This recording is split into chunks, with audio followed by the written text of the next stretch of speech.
The Bharti Parmar show मध्ये तुम्हा सगळ्यांचं पुन्हा एकदा मनापासून खूप खूप स्वागत करते. आज आषाढी एकादशी आहे. तुम्हा सगळ्यांना आषाढी एकादशीच्या खूप खूप शुभेच्छा. झलक अविस्मरणीय कलावंतांची मध्ये मी खरंच आज एका वेगळ्या कलावंताला घेऊन आले. त्याच्याबद्दल काय सांगू आणि काय नको, म्हणजे मी बोलत राहिले तर खूपच वेळ जाईल. प्रौढ रंगभूमी, बाल रंगभूमीवर ते गेली 30 वर्ष अविरतपणे सेवा करतायत. त्यांना 1100हून अधिक बक्षिसं मिळालेली आहेत. ऐकूनच माझ्या अंगावर काटा आला. हो हो सांगते, आज आपण भेटणार आहोत श्रीनिवास नार्वेकर यांना. नमस्कार. नमस्कार. द भारती परमार शो मध्ये तुमचं मनापासून खूप खूप स्वागत आहे. थँक्यू. तुम्ही नाटकात काम करता, लेखन करता, दिग्दर्शन करता, म्हणजे नाटकातल्या सगळ्या अंगांवर तुम्ही काम केलंय. ही सगळी मुसाफिरी तुम्ही करताना तुम्ही एक वेगळं पण कार्यशाळा घेता, आवाजाची कार्यशाळा. या कार्यशाळेबद्दल थोडंसं काही सांगाल? आवाजाची कार्यशाळा म्हणजे काय, आपला आवाज असतो, आपण नाटकात काम करत असतो, कॅमेऱ्यासमोर काम करत असतो, आणि केवळ या अभिनया व्यतिरिक्त सुद्धा आपण आपल्या नेहमीच्या दैनंदिन जीवनामध्ये आपण बोलत असतो, वावरत असतो. तर तेव्हा बोलत असताना म्हणजे स्वतःला सादर करणं, स्वतःला प्रेझेंट करणं. तर स्वतःला प्रेझेंट करताना सुद्धा माझा आवाज कसा आहे, माझी बॉडी लँग्वेज कशी आहे, मी कसं सादर करतो, कसं प्रेझेंट करतो स्वतःला दुसऱ्यांसमोर, ते केवळ नाटकात किंवा कॅमेऱ्यासमोरच नाही, तर इन जनरल दैनंदिन जीवनात, दैनंदिन व्यवहारामध्ये साधी माझी ओळख करून देताना सुद्धा कोणाला मी कशा पद्धतीने ओळख करून देतो. माझ्या कार्यशाळेबद्दलच बोलायचं झालं तर माझ्याकडे अभिनेत्यां म्हणजे कलावंतांपासून IAS IPS ऑफिसर्स पर्यंत सगळ्या प्रकारची माणसं असतात. चांगल्या पद्धतीनं बोलावं असं वाटतंय त्यांच्यासाठी ती आवाज कार्यशाळा असते, ते सगळे येतात. याची सुरुवात तुमच्या बालपणी वगैरे झाली का असं वाटतं का तुम्हाला? ते लहान असताना कमर्शियली प्रोफेशनली काही करेन हे काही ठरवलेलंही नव्हतं आणि माहितही नव्हतं. इव्हन अगदी मुंबईत येईपर्यंत, म्हणजे मुंबईत जो पुन्हा आलो, माझा जन्म आणि अर्धशिक्षण मुंबईतलं, मग माझी म्हणजे माझा असा उलटसुलट प्रवास झालेला आहे सगळा.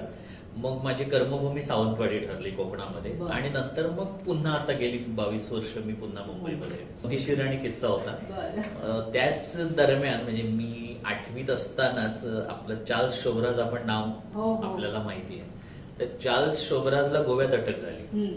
आणि गोव्यात ज्या दिवशी अटक झाली त्याच्या आधी 2 दिवस तो सावंतवाडीच्या पेट्रोल पंपावरून पेट्रोल भरून गेला होता. आणि ती बातमी पेपरमध्ये आली तेव्हा अरे हा कालच तर होता असं, कारण तो वेश बदलून जगभर फिरायचा हे माहिती होतं, पण त्या वेशात त्याला त्यांनी बघितलं होतं. आणि पहिल्यापासून वाचनाची प्रचंड आवड. माझ्या बाबांची स्वतःची खाजगी लायब्ररी होती मुंबईमध्ये, वैयक्तिक वाचनालय आपण म्हणतो, आणि दुनियेभरातली उत्तमोत्तम कदाचित काही दुर्मिळ अशी पुस्तकं, म्हणजे त्यावेळी असं व्हायचं की अच्छा हे मिळत नाही तर गिरगावात डॉक्टर नार्वेकर त्यांच्याकडे मिळालं तर बघ, असं व्हायचं. ते म्हणजे खूप जुन्या दुर्मिळ ग्रामोफोन रेकॉर्ड्स त्यामुळे वाचनाची पहिल्यापासूनच आवड मला. म्हणजे आम्ही नार्वेकर म्हणजे आर्किटेक्ट नार्वेकरांपैकी हे, तर सगळ्यांना आवड, म्हणजे घरात सांस्कृतिक वातावरण होतच होतं. त्यामुळे मी अगदी 4वी-5वी पासूनच मला वाटतं ती त्यावेळी आवड लागली होती रहस्य कथांची. मग अगदी बाबुराव अर्नाळकर, गुरुनाथ नाईकांपासून सुहास शिरवळकर, शरदचंद्र वाळिंबे, हेमंत कर्णिक, प्रदीप देसाई असे खूप वाचले. खूप वाचन झालंय तुमचं? वाचन भरपूर होतं, आणि त्याच्यातून ती एक रहस्य कथांची आवड. आणि त्याच्यात हा एक किस्सा समोर आला शाळेत असताना, आणि चक्क शाळेत असताना चार्ल्स शोभराजवरची मी एक एकांकिका लिहिली होती. ते मला वाटतं पहिली एकांकिका किंवा पहिलं माझं काम. एकांकिका लिहावीशी कशी वाटली मुळात?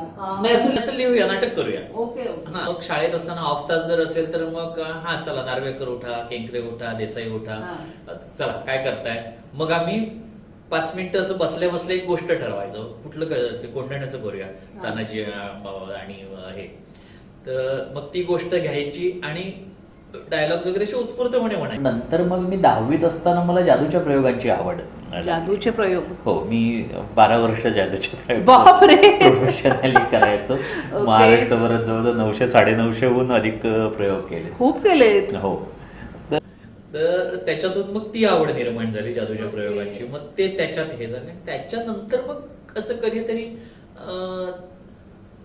माहिती नाही मला. नाटकाकडे कसे वळलात तुम्ही मुळात? नाही तेच म्हणजे मी तेच म्हणतो की जादूच्या प्रयोगांची आवड कशी आवड निर्माण झाली, पण त्याच्यात ते करावंसं असं कसं वाटलं आणि नेमकं कधी वाटलं ते मला नाही सांगता येणार. वाचलेलं का कधी काही नाही, त्याबद्दल? पण प्रयोग बघायचो. हो. हा. जादूगार रघुवीर, पीसी हा, सरकार. हा. पीसी सरकारचं मग खूप उशिरा बघितलं.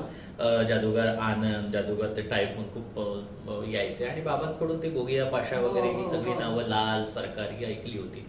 आवड होती, बघायचो. आणि त्याच्यातून मग कुठल्या क्षणी मला म्हणजे हे करूया असं कुठल्या क्षणी वाटलं मला नाही सांगता येणार. ओके. पण ते झालं, सुरू झालं. तसंच द सेम विथ नाटकाचंही तसंच सुरू झालं की हे करायचंय करून असं काही नाही. ते एका क्षणी कधीतरी सुरू झालं आणि मी ते करत गेलो. अच्छा. आणि मग 10वीतून बाहेर पडल्यानंतर मग कुठेतरी एखाद्या 90च्या दरम्याने मला म्हणजे मी 89 मध्ये 10वीत असतानाच मला वाटतं पहिल्यांदा मी एक ऑर्केस्ट्रा केला. ओके.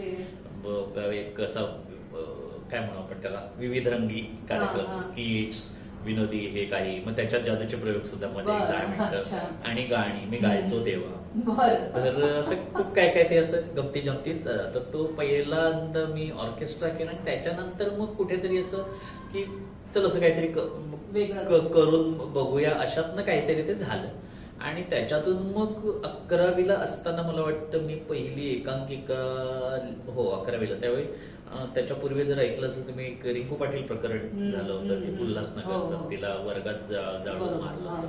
तर त्या विषयावरची माझी पहिली एकांकिका ती. अच्छा. आणि ती एकांकिका मी लिहिली, मी डिरेक्ट केली. मी काम नव्हतं की मी मुलांना घेऊन केली मी ती. आणि त्या एकांकिकेला बक्षीस मिळालं. बरं. आणि त्याच्या बरोबरच पॅरललीच मी एक एकांकिका सस्पेन्स लिहिली होती, ज्याच्यात मी काम करत होतो. हा. तर एकाच वेळी त्या 2 एकांकिका त्या वर्षी खूप गाजत गेल्या. बरं. आणि मग माझा अभिनय बघितलेला नाही की अरे हा खूप चांगला कलाकार आहे, हा. खूप छान पद्धतीनं प्रेझेंट होतो, खूप छान याला बोलण्याचं हे आहे, डायलॉग कसे डिलिव्हर करावेत, म्हणजे एक उत्तम अभिनेता आहे वगैरे असं ओके. त्यावेळी लिहून आलं, अनेकांनी सांगितलं. हळूहळू ती आवड निर्माण होत गेली आणि आपण हे करू शकतो असं, म्हणजे बक्षिसं मिळाली, 4 जण सांगतायत, पेपरमध्ये लिहून येत आहे, तर मग आपण हे बहुतेक करू शकतो. आणि मग ते हळूहळू होत गेलं. आणि त्याच्यातूनच 91ला मी माझी नाट्यविलास म्हणून संस्था स्थापन केली, बरं. ज्याचं उद्घाटन विनय आपटेने केलं त्यावेळी, बरं. 8 डिसेंबर 1991. हम्म. मग नाटक करत गेलो. मग स्वानुभवांना तुम्ही सगळं शिकत सगळं गेलात. शिकत आणि गेलो, सगळी सगळं तयारी शिकत झाली. गेलो. पण जादूचे प्रयोग सुद्धा मी बऱ्याच वेळा विचारलं जातं मला की कोणाकडे शिकला. ओके. मी पुस्तकावर शिकलो. जादूचे प्रयोग सुद्धा मी पुस्तकं आणून, त्यावेळी मी फॉरेनवरून पुस्तकं मागवली, बरोबर. त्याच्यावरून मी शिकत गेलो आणि प्रॅक्टिस असं ते होत गेलं आणि तो प्रवास सुरू झाला. मगाशी मी बालरंगभूमीबद्दल पण बोलले, त्याबद्दल काही सांगा. हो, 91ला मोठ्यांचं हे सुरू झालं आणि त्याच्यातूनच एक लहान मुलांसाठी काहीतरी करूया. हा. आपण मोठी करतच असतो, पण मुलांसाठी काहीतरी करूया. अशातून मग लहान मुलांची स्पर्धा पातळीवर मग मुलांची एक एकांकिका बसवूया आपण, अशा ह्यानं ते लहान मुलांचं काम सुरू झालं. बरं.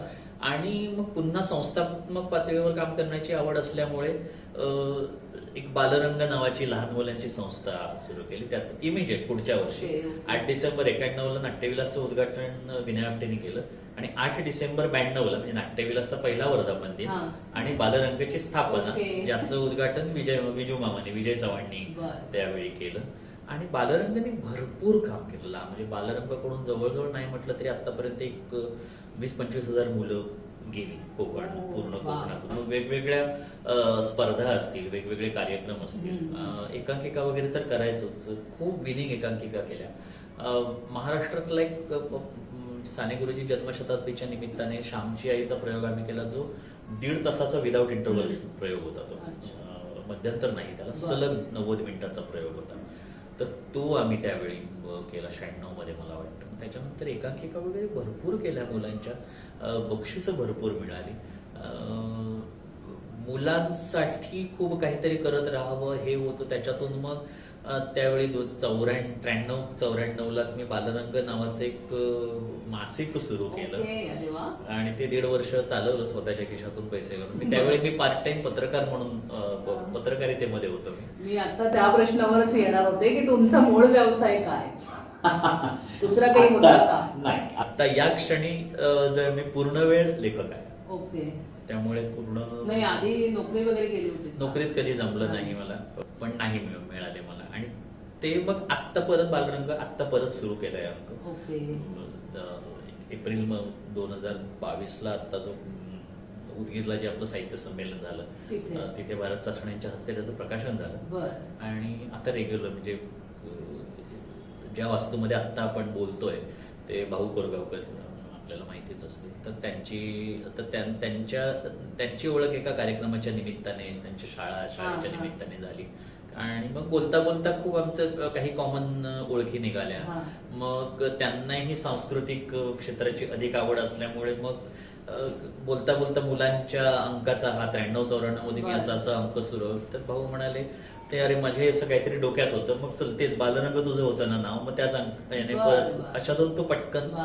अंक परत सुरू झाला. छान, छान. आणि मग लहान मुलांमध्ये काम करायला मला आवडतं. नाटक म्हणजे पूर्ण वेळ चाकरी आहे एक प्रकारे. हो. तुमच्या घरी काय प्रतिक्रिया होत्या? तुम्ही हे सगळं काय काय करत होतात, घरच्यांना हे सगळं चालत होतं, तुम्ही नोकरी पण नाही केली. नाही, कारण घरातले सगळेच आवड ओके. असणारे होते. नाटकाची सगळे आवड असणार. सगळ्यांना आवड होती. बाबा, आई, मुळात मी म्हटलं ना की खूप अनेक, म्हणजे आम्ही गिरगावात प्रार्थना हा, समाजच्या हा, समोर हा. आम्ही राहायचो, तिकडचा बरं. जन्म माझा. तर अनेक मोठी माणसं घरी मित्रमंडळी म्हणून बरं. यायची. बऱ्याच मोठ्या मोठ्या लोकांची वर्दळ होती. खूप आमच्या बाबांना पेटे सरस्वती राणी शिकवायच्या ओके. वगैरे असं सगळं वातावरण बरं. घरात होतं. त्यामुळे आई बाबांकडून कधीच असं काहीच नाही. हे नाही झालं, कर काय ते कर. आणि लग्नानंतर वगैरे नाही, लग्न माझं खूप उशिरा. लग्न हा फार दुय्यम हे होता माझ्या. ओके. 2009ला लग्न हम्म, झालं, हम्म, हम्म. तर तो खूपच उशिराचा भाग होता. मग त्यांचा सपोर्ट आहे मॅडमचा? नाही, तिच्याबद्दल फार माहिती नाही आहे मला. उत्कर्षा बिरजे माझी बायको, आणि ती सुद्धा या क्षेत्रातलीच होती. ती आता 2017ला ती गेली. तर तिलाही खूप आवड होती. म्हणजे आम्ही हे आता चला वाचूया जो हा, उपक्रम हा. जो आहे, हम्म. चला वाचूया उपक्रम आम्ही दोघांनी एकत्रित सुरू केला होता. बरं, बरं. तर तो गेली आता, त्याचा आता 7वा वर्धापन दिन 10 जुलैलाच. बरं, इथेच आहे. हो. तर मग चला वाचूया करत असताना किंवा आवाजाच्या कार्यशाळेत असताना ती स्वतः आवाजाच्या कार्यशाळेमध्ये संगीत आणि वैद्यकीय सत्र ती घ्यायची. आवाजाची वैद्यकीय अनुषंगाने आवाजाची काळजी कशी घ्यायची. हो. तिचा आवाज खूप छान होता. ती हा. निवेदन उत्तम करायची. ओके. तर असं तिचं सुद्धा खूप त्या फील्डमध्ये काम आवडीचंच होतं. आवडीचं होतं. तिने प्रोफेशनली नाही कधी बरं. केलं, पण आवडीचं होतं. ती MD आयुर्वेद होती, मित्तल कॉलेजला ती लेक्चरर होती 10 वर्ष. आणि पण तिचाही एक असा होता की नाही, यात नाटक करायचं किंवा काहीही करायचं हा. ना, ते मी माझं क्लिनिक 10 दिवस बंद ठेवून मी इकडे जाऊ शकते. ओके. हा, त्यामुळे तिचं म्हणजे ते म्हणजे जमलं. support होता तिचा. हो. तुम्ही चित्रपट, मालिका, व्हिडिओपट असं पण बरंच केलेलं आहे. त्यात ऍक्च्युली तुम्ही सगळ्या भागात काम केलंय की फक्त लेखक म्हणून काम केलंय?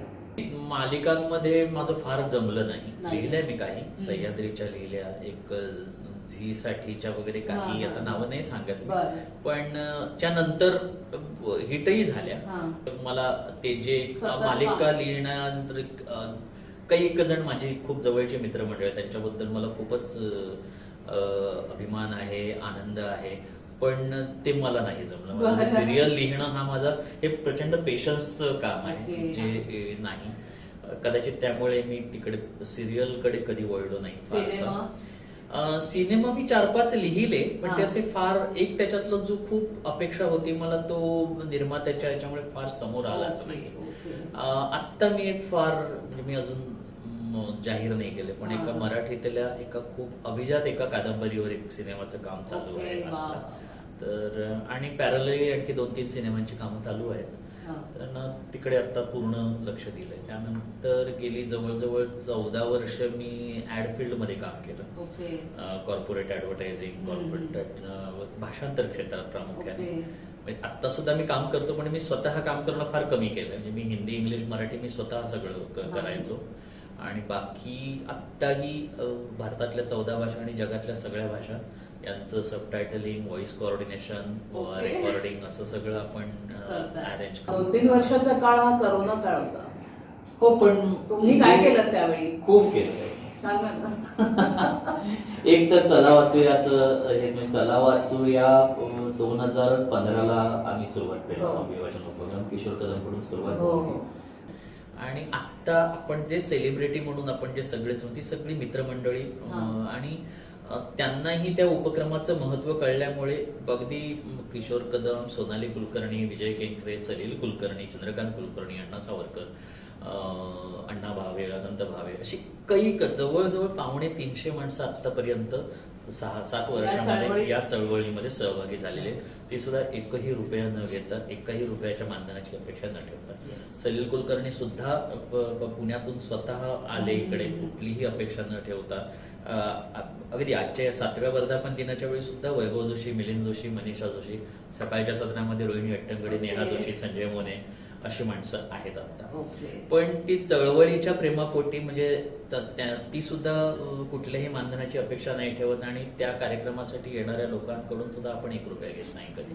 त्यांच्यासाठी सुद्धा तो विनामूल्य म्हणूनच ठेवलेला आहे कार्यक्रम, उपक्रम म्हणूनच. म्हणजे बऱ्याच जणांनी असं हे केलं की आमच्याकडून काहीतरी घ्या, तुम्ही एवढी माणसं आणता, खूप वेगवेगळं काही ऐकायला मिळतं, वेगवेगळी कलाकार माणसं तुम्ही तुमच्यामुळे आम्हाला बघायला मिळतात.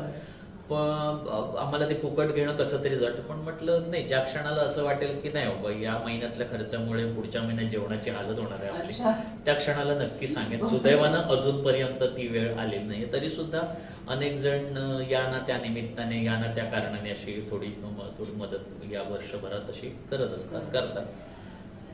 50वा जो आमचा कार्यक्रम झाला तो सुवर्ण महोत्सवी पुष्प जे झालं ते सुद्धा दिवसभर केलं होतं. म्हणजे ते करोनापूर्व 16 फेब्रुवारी 2019 मार्च 20 मध्ये आपलं करोनाचं हे झालं.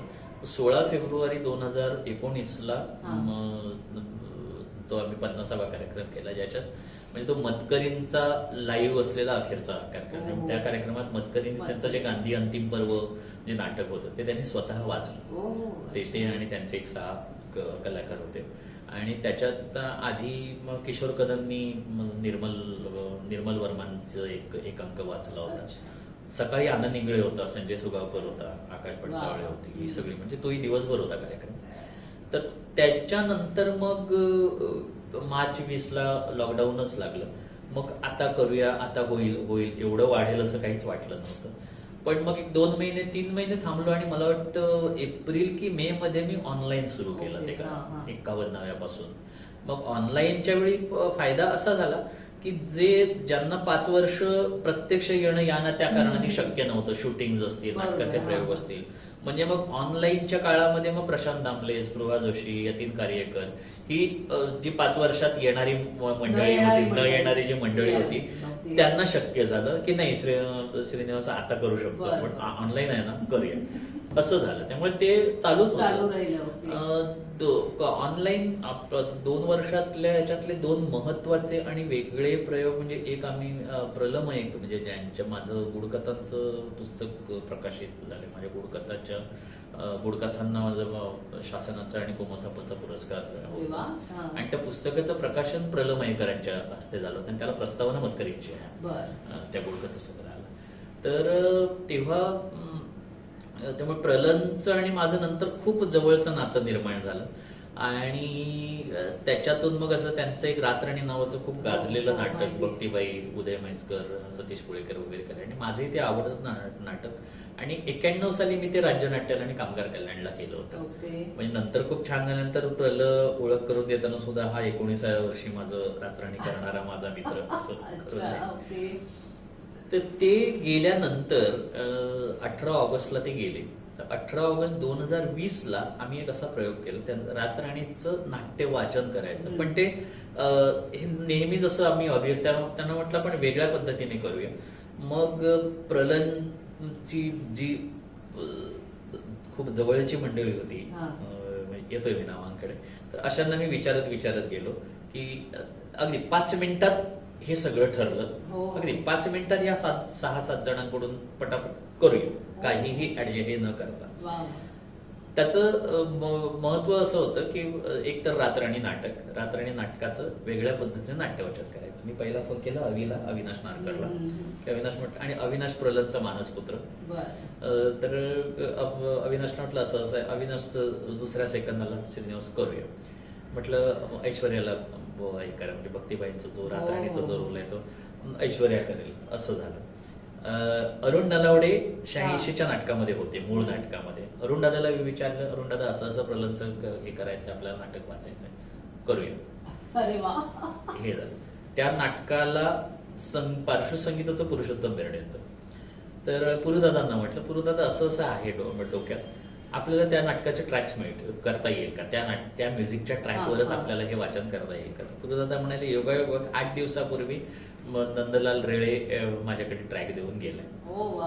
आणि सगळं जुळून आलं. ते नाटक मच्छिंद्र कांबळीने त्यावेळी 86 साली प्रोड्यूस केलं होतं. प्रसाद कांबळीला विचारलं, प्रसादला म्हटलं असं असं आहे, प्रल्हादच्या मुलीशी बोललो, पण आमचं घरातलं असं बऱ्यापैकी आमचे घरगुती असल्यामुळे कोणाचाच प्रश्न नाही आला. 5 मिनिटात लिटरली हे सगळं फोनवरून झालं, आणि 6व्या मिनिटाला ठरलं की आपण 18 ऑगस्टला रातराणी वाचतोय.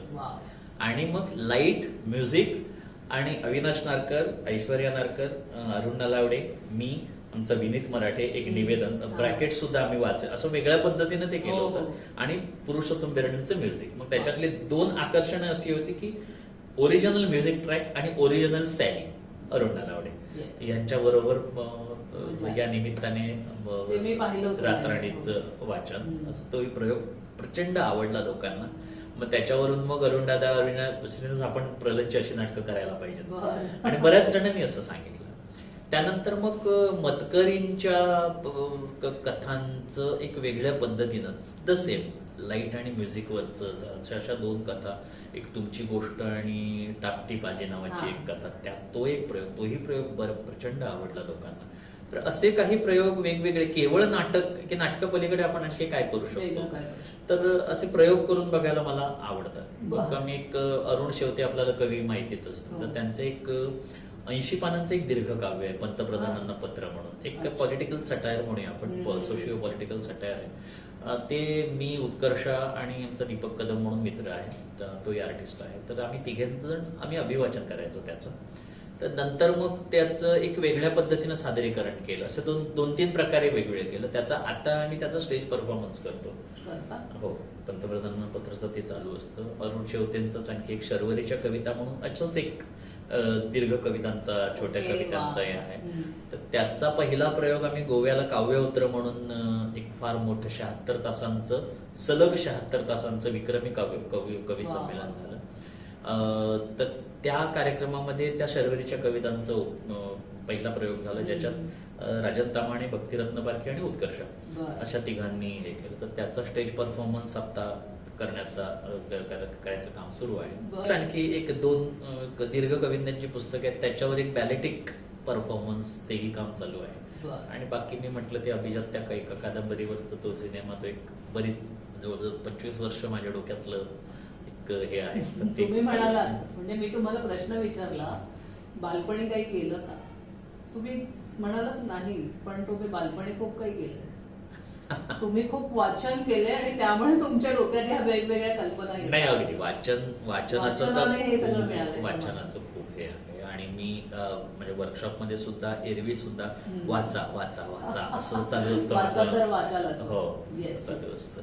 मग हा सगळा तुमचा जो प्रवास आहे, म्हणजे नाटकाकडे न निघालेला प्रवास, वाचन, चळवळ, आणि आता कार्यशाळा आवाजाची, इथपर्यंत येऊन पोहोचलाय. अजून काय नवीन करावं असं वाटतंय?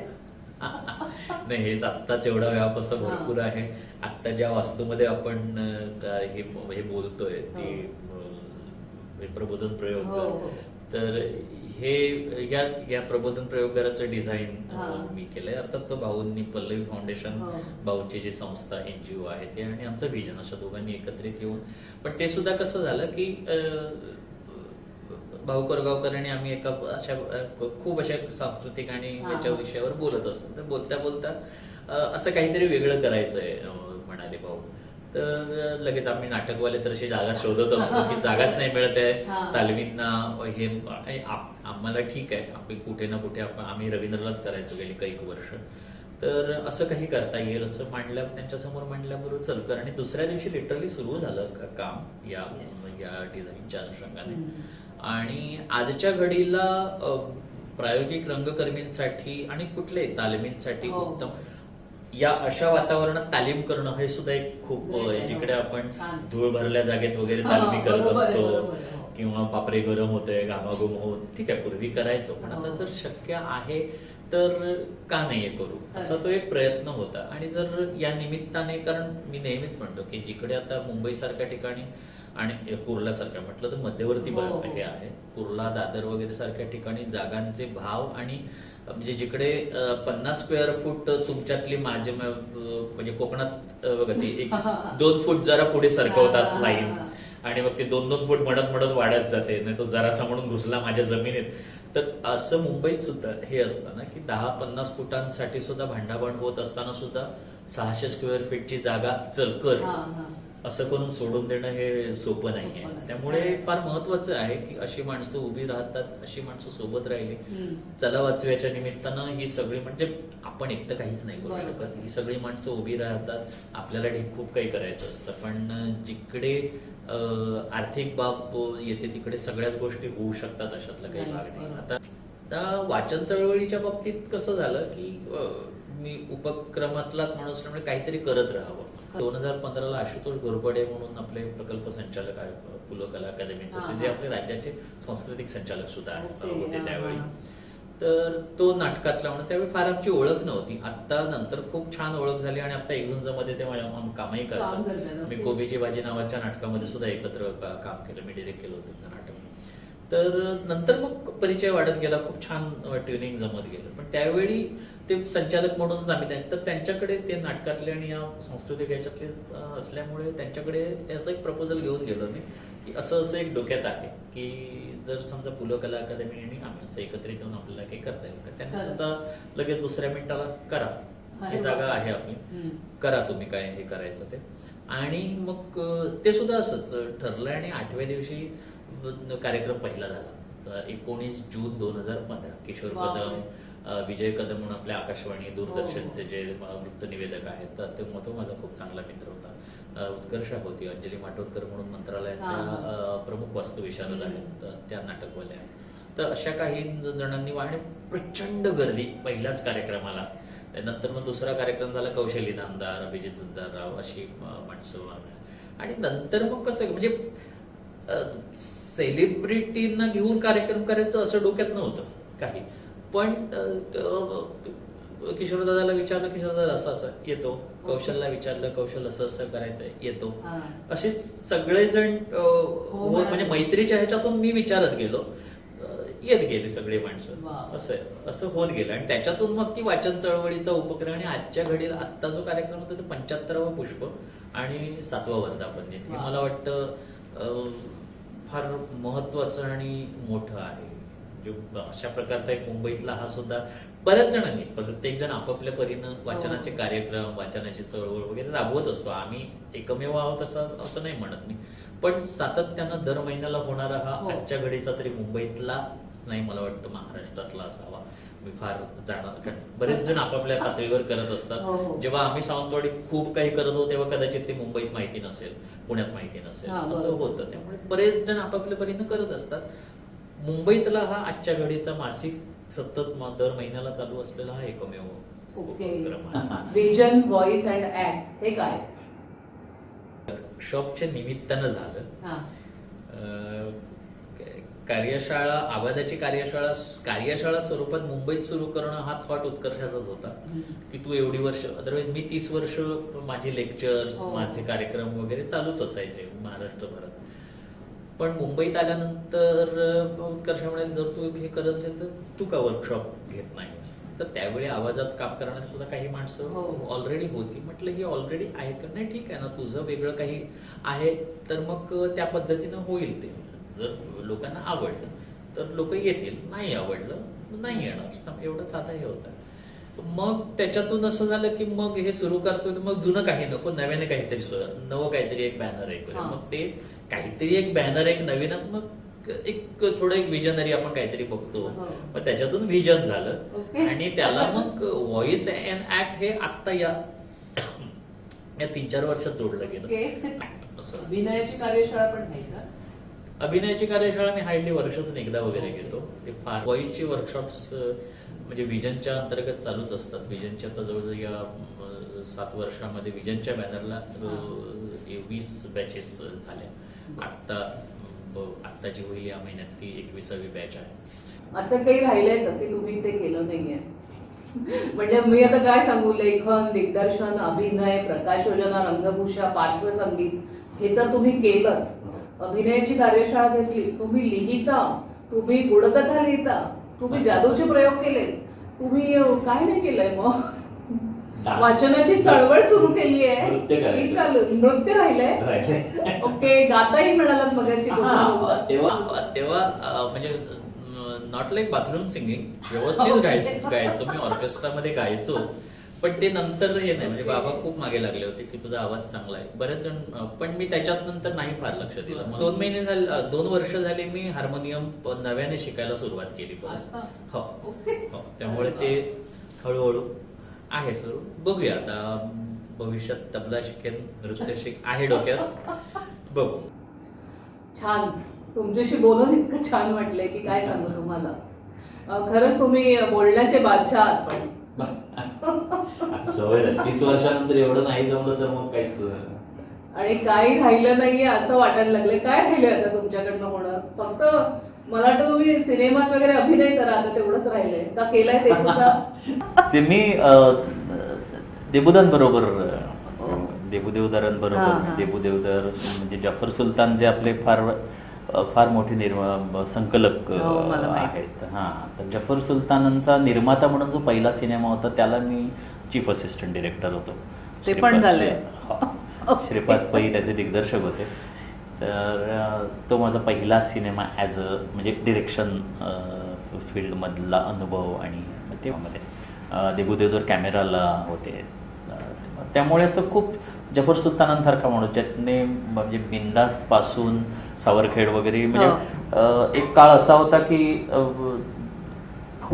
एक 10तले 9 सिनेमा हे जफर सुलतानांचे असायचे एडिट केलेले. 10तले 4 सिनेमा 5 सिनेमा हे देबुदादांचे कॅमेरा असलेले असायचे. तर ह्या माणसांबरोबर काम करता आलं, ह्या माणसांबरोबर खूप छान ट्युनिंग जमलं. आणि एवढ्या विश्वासापर्यंत मी आलो की ओके, श्रीनिवास करतोय ना, करेल तो चांगलं. हे फार माझ्यासाठी फार म्हणजे तो विश्वास मी निर्माण करू शकलो. अजूनही आहे, बरंच करायचं आहे, बघू आता कसं काय. तुम्ही वेळात वेळ काढून मला वेळ दिलात एवढ्या बिझी शेड्यूल मधनं, त्याबद्दल भारती परमार शो तर्फे मी तुमची अत्यंत आभारी. खरंच खूप छान वाटलं तुमच्याशी बोलून सुद्धा. आणि असं काही नाहीये वेळ काढला वगैरे. मी नेहमीच म्हणजे मी ऍड फील्डमध्ये ज्यांच्यामुळे आलो ते त्यांचं एक नेहमी वाक्य म्हणजे ते माझ्यासाठी सुद्धा लागू होतं की वेळ आहे का तुला? नाही, वेळ नाही आहे पण वेळ काढतो असं. खूप काय काय चालू असतं, त्यामुळे हे नाही ते, हे नाही ते, ते नाही ते असं चालू असतं. त्यामुळे वेळ मुद्दाम काढला वगैरे असं काय नाही. ओके, मला सुद्धा आवडतं. निमित्तानं या संधीचा फायदा घेऊन फक्त तेवढंच अपील करेन, हे चला वाचूयाच्या चळवळीसाठी सगळ्यांनी येणं. आणि आत्ता कसं कुर्ल्यात आपलं स्वतःचं हक्काचं हे नाट्य रंगमंच निर्माण झाला, त्यामुळे थोडं रवींद्रकडून थोडे आता आपण शेव झालेलो आहोत इकडे. पण या निमित्तानं तुमच्या सर्व प्रेक्षकांना मला आवाहन करावं असं वाटेल की हा चलावाचे उपक्रम जो आहे तो उपक्रम सर्वांसाठी विनामूल्य आहे. दर महिन्याच्या साधारणपणे 3ऱ्या रविवारी हा उपक्रम होतो. आणि परत या महिन्यापासून कोरोनानंतर आता प्रत्यक्ष कार्यक्रम आपण हे सुरू करतोय. मध्ये कोरोनामध्ये काय केलं हे जेव्हा तुम्ही विचारलं, सॉरी मी कन्क्लूड करता करता परत सुरुवात केली. ते मगाशी मतकरी आणि प्रलनच्या नाटकाचं आणि कार्यक्रमाचं बोललोच मी. आम्ही अभिवाचनाचा महोत्सव केला 8 दिवस ऑनलाईन. मग त्याच्यात अभिराम बडकमकरांच्या इन्शाल्ला पासून स्वप्नील राजशेखर, आनंद अलगुंटे, बऱ्याच मंडळ, राजेश देशपांडे, असे 8 दिवसांचा तो अभिवाचन महोत्सव झाला. लहान मुलांसाठीचं अभिवाचन आम्ही चला वाचूयामध्ये बालदिनाच्या निमित्तानं. म्हणजे ते कसं झालं, 14 नोव्हेंबरला एक लहान मुलांसाठीचं वाचन घेऊया असं झालं. मुलांचा आणि मुलांच्या पालकांचा एवढा प्रतिसाद मिळाला की ते नंतर मग 14 आणि 15 असं 2 दिवस करूया बापरे, असं झालं. आणि म्हणेपर्यंत म्हणजे आज सुद्धा युट्यूबला 3 दिवसांचे व्हिडिओज आहेत. हो. 14, 15 आणि 16 असे 3 दिवस वा. फक्त लहान मुलांचं चलावाचं, ज्याच्यात अमेरिकेतून सुद्धा मुलं सहभागी झाली वा, वा, आहेत. मस्त. त्याच्यात कौशली नंदचा मुलगा आहे, नितेश पाटणकरचाही मुलगा आहे. असे की चला लहान मुलांसाठी सुद्धा वाचूया, करूया. छान, छान. त्यामुळे केवळ मोठ्यांसाठीच असं नाही तर लहान मुलांसाठी सुद्धा हा वाचनाचा उपक्रम हे आहे. आणि केवळ सेलिब्रिटींसाठी नाही, कितीतरी नवीन लोकांनी सुद्धा इथे येऊन वाचून गेलेले आहेत. अनेक कार्यक्रम आपण या मंच चला वाचूया अंतर्गत केलेले. त्यामुळे तुम्हालाही जरी या निमित्ताने मी आवाहन करतो, तुम्हालाही कोणालाही जरी वाचायचं असेल तरी सुद्धा तुम्ही संपर्क साधू शकता. आणि नेहमीच या उपक्रमामध्ये स्वागत आहे. आभार, खूप बोललो. तुमच्या पुढच्या सगळ्या वाटचालीला किंवा पुढे जे काही करणार आहात त्यासाठी द भारती परमार शो तर्फे खूप खूप शुभेच्छा. धन्यवाद. खूप खूप भारती परमार शो तर्फे तुम्हाला फुल ना फुलाची पाकळी अरे वा. म्हणून हे गिफ्ट. धन्यवाद. झलक अविस्मरणीय कलावंतांची पाहण्यासाठी द भारती परमार शोला सबस्क्राईब करा आणि बेल आयकॉनला प्रेस करा.